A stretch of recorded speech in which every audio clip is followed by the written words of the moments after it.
El coahuilense Francisco I. Madero lanza un llamado al pueblo de México a levantarse en armas el 20 de noviembre de 1910 en contra de la dictadura de Porfirio Díaz. Después de una difícil campaña como candidato a la presidencia de la República por el Partido Nacional Antirreeleccionista, Francisco I. Madero es arrestado el mes de junio en Monterrey y encarcelado en San Luis Potosí. 4 meses después, y ya pasados los fastuosos festejos del centenario de la independencia de México, el 6 de octubre, Madero escapa de San Luis Potosí y se refugia en San Antonio, Texas, desde donde emite el Plan de San Luis. Conciudadanos, no vaciléis por un momento, tomad las armas, arrojar del poder a los usurpadores, recobrar vuestros derechos de hombres libres, y recordar que nuestros antepasados nos legaron una herencia de gloria que no podemos mancillar. Sed como ellos fueron, invencibles en la guerra, magnánimos en la victoria. Sufragio efectivo, no reelección. San Luis Potosí, octubre 5 de 1910. Francisco I. Madero. El plan llamaba a levantarse el domingo 20 de noviembre de 1910 para dar inicio a la lucha armada. Desde San Antonio se enviaron a México copias del plan, algún dinero, armas y municiones. El 20 de noviembre de 1910, Madero espera cruzar el río Bravo de Eagle Pass, Texas, a México, a Piedras Negras, que en ese tiempo se llamaba Ciudad Porfirio Díaz. Pero Madero no encontró el alzamiento popular que esperaba y decide no entrar a México, sino que vuelve a San Antonio, Texas, desde donde continúa sus planes. James Krillman era un periodista canadiense que en enero de 1908 realizó una entrevista al presidente Porfirio Díaz. Después de su publicación, esta fue traducida y publicada en México. En la entrevista, Porfirio Díaz decía que en las elecciones de 1910 sería nuevamente candidato para reelegirse por última ocasión. Pero también daba la bienvenida a cualquier grupo opositor que quisiera competir, a quienes no veía como un mal, sino como un bien para establecer la democracia en México. También ese mismo año, 1908, Francisco I. Madero, desde su casa de San Pedro de las Colonias, Coahuila, publicó su libro titulado La sucesión presidencial de 1910. El levantamiento proclamado por Madero se va dando en diferentes puntos del país. En el norte, Pascual Orozco y Pancho Villa empezaron a asaltar las guarniciones gubernamentales. Y en el estado de Morelos, Emiliano Zapata empezó una campaña contra los caciques del sur. Finalmente el movimiento toma fuerza en Ciudad Juárez, Chihuahua, y Madero se proclama presidente provisional llegando a arreglos con la presidencia de la República. Porfirio Díaz abandona el país a fines de mayo en el barco alemán Ipiranga para irse a vivir a París. Es entonces cuando Francisco I. Madero entra triunfante a México, ahora sí por Piedras Negras, ciudad que recupera su nombre original. Se le hacen fiestas a su paso por Monclova, Torreón y así hasta llegar a la Ciudad de México el 7 de junio de 1911, al grito de ¡Viva Madero! Ya en la Ciudad de México se convoca a una nueva elección en la cual Madero triunfa ampliamente y toma protesta como presidente constitucional de la República el 6 de noviembre de 1911, llevando como vicepresidente a José María Pino Suárez. La familia Madero había llegado a Coahuila a principios del siglo XVIII, estableciéndose en Parras, acumulando una sólida riqueza a través de un trabajo industrial y agrícola en una época porfiriana. Los Madero gozaban de las mejores relaciones con el régimen. Francisco Ignacio estudió en París y de ella seguramente trajo nuevas ideas liberales y de democracia para aplicarlas en la nación mexicana. Luego de 15 meses de gobierno, en los cuales el presidente Madero había dejado a los principales mandos del ejército porfirista, Ya tenía serios problemas de gobierno y en su entorno se tramaba un golpe de Estado al que el presidente no prestó la debida atención. En febrero de 1913 se desarrolla lo que se conoce como la Decena Trágica. Presidente y vicepresidente son arrestados y obligados a renunciar. El 20 de febrero, Victoriano Huerta es designado presidente mediante una serie de maniobras ilegítimas, por lo que es conocido como el usurpador Huerta. La revuelta culminó el 22 de febrero con el asesinato de Madero y Pino Suárez. En nuestro estado de Coahuila, el gobernador Venustiano Carranza recibe noticias vía telégrafo de los acontecimientos en la capital del país. Gobernador y Congreso lanzan una sólida protesta contra Victoriano Huerta, desconociéndolo como presidente y llamando al resto de los estados de la República a que lo hagan también.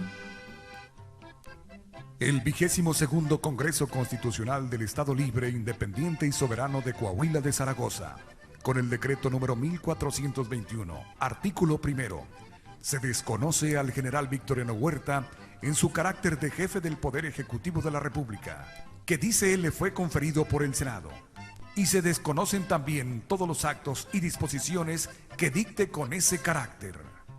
El día 22 de febrero de 1913, el gobernador de Coahuila, don Venustiano Carranza, y un pequeño ejército se despedían de Saltillo para no volver jamás, como no fuera con el laurel de la victoria. El clarín de guerra resonó bélicamente ordenando la marcha. La columna se puso en movimiento, aquel puñado de valientes con la frente muy en alto y con el ánimo sereno desfiló gallardamente. Monclova marcó la organización del propio ejército que el gobernador comandaba. Aquí, Carranza hizo su base de operaciones. Monclova era paso obligado. En la ciudad había muchos de sus partidarios, y en ella se encontraba la importante colonia en torno a la estación de ferrocarril, conocida como Estación Monclova, que se había convertido en un punto neurálgico para las comunicaciones por ferrocarril y telégrafo. Por lo que el hotel del Ferrocarril Internacional Mexicano quedó convertido en la sede de su cuartel general. Se reunieron con sus tropas, el general Pablo González, Jesús Carranza, Teodoro Elizondo y muchos más. Además, en Estación Monclova, invitaron a los trabajadores del ferrocarril a unirse a un incipiente ejército constitucionalista. Fue el 26 de marzo que los jefes y oficiales con mando de fuerzas constitucionalistas, reunidos en la Hacienda de Guadalupe y bajo la dirección de Venustiano Carranza, gobernador del estado de Coahuila, acordaron sostener con las armas el siguiente plan, conocido como Plan de Guadalupe. Primero, se desconoce al general Victoriano Huerta como presidente de la República. Segundo, se desconoce también a los poderes legislativo y judicial de la Federación. Tercero, se desconocen a los gobiernos de los estados que aún reconozcan a los poderes federales que forman la actual administración. Cuarto, para la organización del ejército encargado de hacer cumplir nuestros propósitos, nombramos primer jefe del ejército, que se denominará constitucionalista, al ciudadano Venustiano Carranza. Quinto, al ocupar el ejército constitucionalista la Ciudad de México, se encargará interinamente del poder ejecutivo el ciudadano Venustiano Carranza. Sexto, el presidente interino de la República convocará a las elecciones generales. El apoyo de otros estados a la invitación del primer jefe no se hizo esperar. Después de ciertas conferencias con las partes interesadas de los estados de Sonora y Chihuahua, se llevó a cabo el 18 de abril la célebre Convención de Monclova. Roberto Pesqueira y Adolfo de la Huerta por Sonora. El doctor Samuel Navarro, delegado por la Junta Constitucionalista de Chihuahua. Alfredo Breceda por el gobierno de Coahuila. y el propio gobernador de Coahuila, don Venustiano Carranza, acordaron en la estación Monclova desconocer a Huerta, lo mismo que a los otros poderes de la Unión. También a los gobernadores que continuaran aceptando a Huerta. De igual modo, se nombra a Venustiano Carranza como primer jefe del ejército constitucionalista. Todo con el proyecto de tomar la capital y convocar a elecciones. En Monclova se inicia la emisión de billetes llamados constitucionalistas, a los cuales el ciudadano común llamaría bilimbiques. Los billetes eran de las siguientes denominaciones: 1 peso, 5 pesos, 10 pesos, 20 pesos, 50 pesos y 100 pesos. Y su uso era obligatorio. A instancias del primer jefe del ejército constitucionalista, Venustiano Carranza, se instaló en Monclova el primer hospital de sangre, hospital revolucionario manejado por voluntarias que iban impulsadas por sus sentimientos humanitarios y su amor a la causa que habían abrazado los padres, hermanos o parientes de algunas de ellas. Actuaban varias señoritas y señoras de honorables familias de Monclova, entre ellas Francisca Viuda de Rodríguez, Carolina Blacayer y Néstora Guajardo de González. Desde la estación del Ferrocarril Internacional en Monclova, el primer jefe del ejército constitucionalista emite un decreto por el que crea los distintos cuerpos de ejército que tomarían parte en el triunfo de la causa. Visto de otro modo, desde Monclova, Carranza crea la base del actual Ejército Nacional Mexicano, que tuvo un segundo momento histórico cuando los restos del Ejército Federal se rindieron en el pueblo de Teoloyucan, Estado de México. Desde Monclova, Carranza da una organización castrense a los mexicanos que se iban sumando al proyecto constitucionalista. Venustiano Carranza, primer jefe del Ejército Constitucionalista. A todos los habitantes de la República, sabed. Artículo primero. Para la organización y operaciones del Ejército Constitucionalista, se crean 7 cuerpos de ejército que se denominarán: Cuerpo de Ejército del Noroeste, Cuerpo de Ejército del Noreste, Cuerpo de Ejército de Oriente, Cuerpo de Ejército de Occidente, Cuerpo de Ejército del Centro, Cuerpo de Ejército del Sur y Cuerpo de Ejército del Sureste. Por tanto, mando se imprima, publique y circule y se le dé el debido cumplimiento. Dado en el cuartel general en Monclova a los 4 días del mes de julio de 1913. Venustiano Carranza. Su bisabuelo, don Francisco Carranza, llegó a la antigua provincia de Coahuila e hizo de Monclova el asiento de su familia. De aquí partió su hijo Rafael a ser uno de los fundadores de Cuatro Ciénegas. Venustiano estaba casado con Virginia Salinas y había participado activamente en la política local, alcanzando los cargos de presidente municipal de Cuatro Ciénegas, diputado local, senador y gobernador de Coahuila. En julio se celebra la batalla para tomar Candela por el recién constituido Ejército Constitucionalista. Una primera victoria, pues se arranca al Ejército Federal de ese rincón coahuilense. Pero apenas se enfriaban las armas y ya se recibía la noticia de la llegada de las tropas federales a Monclova al mando del general Joaquín Mas. A primera hora deberíamos salir al encuentro del enemigo que ya avanzaba de la estación de Bocatoche al sur del pueblo de Castaños. Con el triunfo obtenido el día anterior, estábamos deseosos de combatir nuevamente y de conquistar un lauro más. Nuestra moral era inmejorable. No quedaba ya adelante ninguna fuerza nuestra, y el enemigo avanzaba sin temor hacia su objetivo. Monclova, a la sazón desocupada por el grueso de nuestras tropas de caballería que nos habían acompañado a Candela, tardarían mucho en arribar, a pesar de que iban forzando la marcha para llegar a tiempo a salvar Monclova de la acometida del general Mas. Empezamos a sentir el fuego de la artillería federal sobre nuestro convoy. Se veían ya claramente la infantería y caballería enemigas disponiéndose a tomar dispositivo de combate. Brillaba el sol sobre la verde campiña. 2.500 hombres constituían la columna del general Mas, estaban ante nosotros. Nuestro frente ocupaba más de 1 kilómetro y no teníamos detrás ninguna reserva que pudiera reforzarnos en un momento dado.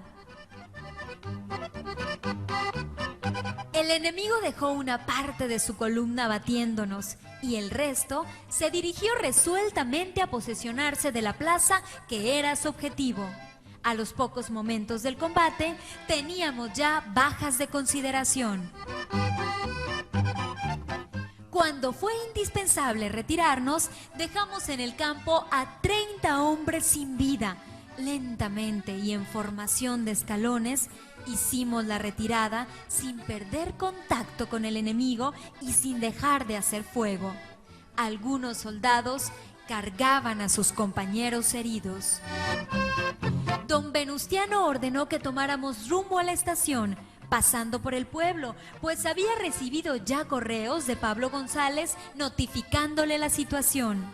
Las ametralladoras federales, colocadas sobre la loma de la cruz que divide a Monclova del pueblo, enfocaban sus fuegos sobre la columna nuestra que venía entrando de Candela.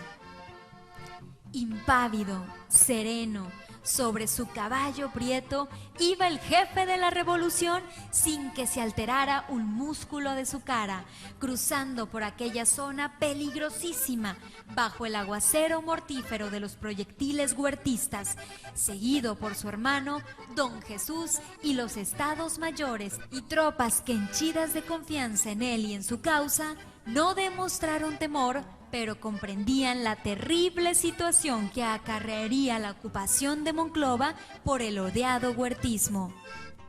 En Estación Monclova y frente al Hotel Internacional se hallaban don Venustiano y don Jesús Carranza, rodeados por algunos jefes y oficiales.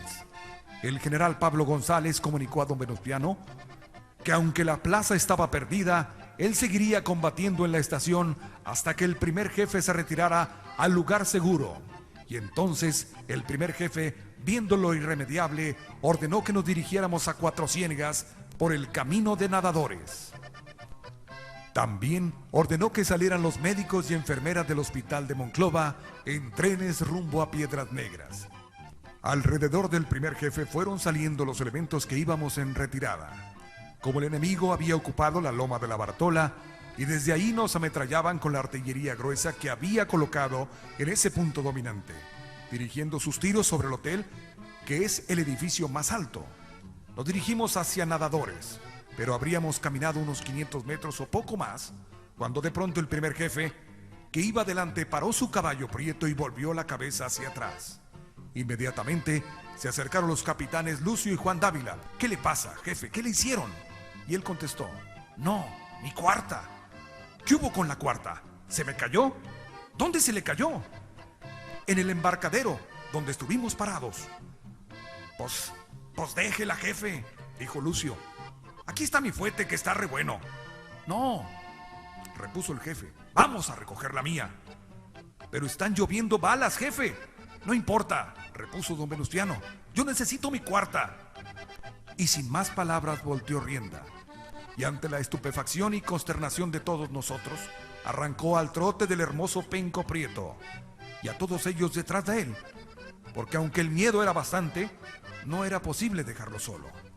Y así llegamos hasta los desembarcaderos, donde caía una granizada de metralla, y efectivamente allí estaba la famosa cuarta.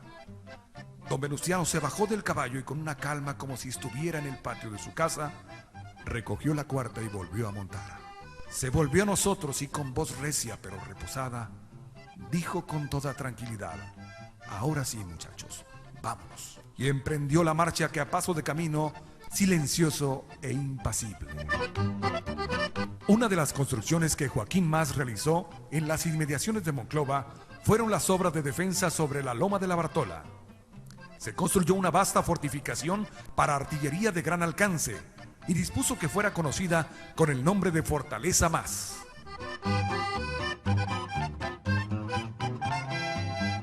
Para marzo de 1914 se libraba en Monclova el feroz combate entre las fuerzas de la legalidad al mando de Francisco Murguía y Cesario Castro contra los reductores huertistas.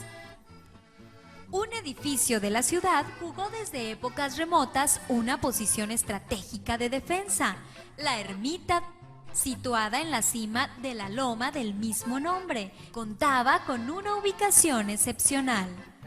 Los ataques de la fuerza constitucionalista se intensifican.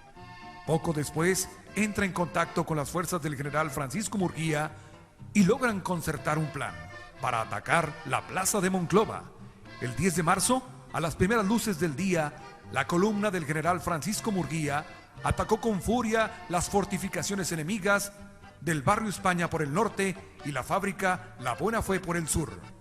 Para las 10 de esa misma mañana, el mayor Benjamín Garza, al frente de 2 escuadrones, se había apoderado de toda la parte sur y centro de la ciudad, echando a vuelo las campanas de la parroquia, quedando en poder del enemigo el baluarte de la ermita de Zapopan, donde se iba reconcentrando los huertistas de los diversos fortines que iban cayendo en poder de Murguía. Durante la noche y madrugada del 10 y 11 de marzo se combatió de manera desesperada, haciendo las fuerzas del general Murguía vigorosos asaltos que eran una y otra vez rechazados por la estación del ferrocarril, donde el general Cesario Castro había limpiado de enemigo. También se lanzaron varios ataques a la Bartola sin mayor éxito. Después del mediodía del día 11, contingentes federales procedentes de Saltillo y Monterrey desembarcan a la altura de Estación Fierro, 9 kilómetros al sur de Estación Monclova, reforzando a los federales, tomando de lado a la columna del general Cesario Castro y obligándolo a replegarse rumbo a San Buenaventura, donde se combatió de manera encarnizada. Para el día 15, el fortín de la Bartola había permanecido sencillamente inexpugnable. La loma de la Bartola es mudo testigo de incontables actos de grandioso heroísmo. Durante los próximos 5 años, Monclova y la región seguirían viviendo y padeciendo los estragos del paso de contingentes armados, villistas unos y carrancistas otros. La recuperación de la plaza de Monclova, como en otras ocasiones, solo sería transitoria. El triunfo estaba con algunos meses de distancia. El general Victoriano Huerta, ante el empuje del movimiento revolucionario, presentó la dimensión como presidente de la nación en julio de 1914 y salió del país. La Convención de Aguascalientes fue una reunión convocada el 1 de octubre de 1914 por Venustiano Carranza, primer jefe del ejército constitucionalista. Pero la convención eligió al general también coahuilense Eulalio Gutiérrez como el presidente de la República y nombró a Villa jefe del ejército convencionista, que se enfrentó por las armas con los constitucionalistas de Carranza. La autoridad de Carranza como primer jefe fue cuestionada por la Convención de Aguascalientes, por lo que se retiró a Veracruz, en donde estableció su gobierno y planeó la ofensiva en contra de Zapata y Villa. Expidió disposiciones agrarias, fiscales, laborales, judiciales y en materia de recursos petrolíferos y mineros. Instituyó el municipio libre, legalizó el divorcio, estableció la jornada máxima de trabajo y el salario mínimo. En 1915, Obregón derrotó al villismo. Venustiano Carranza regresó a la capital del país y convocó al Congreso Constituyente, que elaboró la nueva Constitución el 5 de febrero de 1917 y le eligió como presidente, tomando protesta como presidente constitucional de la República Mexicana el 1 de mayo de 1917. El presidente Carranza es asesinado en Tlaxcalantongo, Puebla, en mayo de 1920. Nuestro estado, Coahuila de Zaragoza, ofreció a la revolución a 2 de sus más grandes hijos, Francisco I. Madero y Venustiano Carranza, cuyos ideales no murieron con las balas revolucionarias, sino que viven en nuestra democracia y en nuestra Constitución mexicana.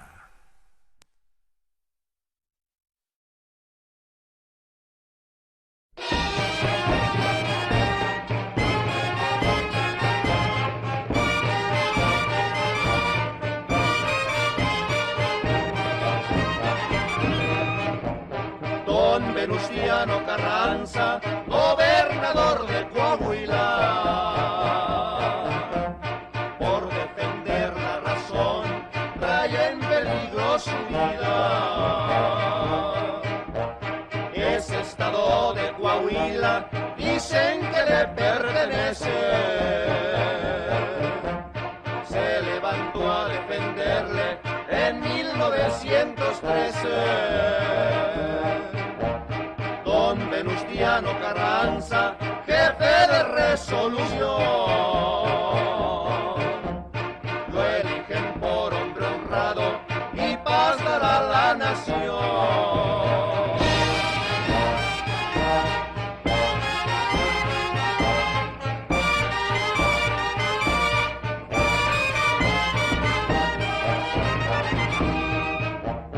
En 1913 no me quisiera acordar, en ese puerto del Carmen comenzaron a pelear. Muera Victoriano Huerta, muera el gobierno fatal. Que vivan los carrancistas que nos dieron libertad. De ustedes ya me despido y en Dios pongo mi esperanza. Viva Francisco y Madero,